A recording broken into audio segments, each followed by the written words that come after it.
നമ്മൾ septic tank set ചെയ്യണം.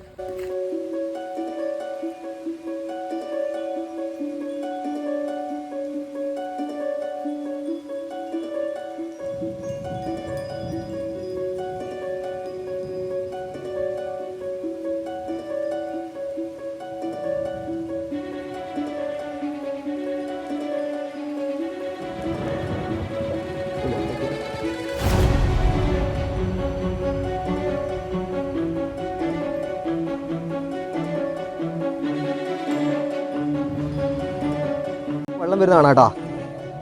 അടിച്ച വെള്ളം ഇവിടെ വന്നു. അപ്പോൾ ഇതിൻ്റെ അകത്ത് വേസ്റ്റിങ് നിൽക്കും. ഇതിൻ്റെ അകത്ത് വേസ്റ്റ് ഇറങ്ങി നിൽക്കും. ഈ വന്ന വെള്ളം എത്ര ലിറ്റർ ആണോ, 9 ലിറ്റർ ആണോ അല്ലെങ്കിൽ 10 ലിറ്റർ ആണോ, ആ 10 ലിറ്റർ വെള്ളം ഇതിനകത്തോട്ട് വരും. ഇതിൻ്റെ അകത്ത് ഈ പോയ വെള്ളം, ഈ വെള്ളം മാത്രം ഇതിനകത്തേക്ക് ഔട്ട് വരും.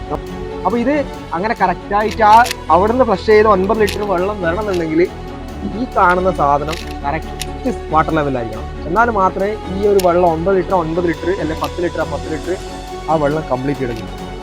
Okay, set.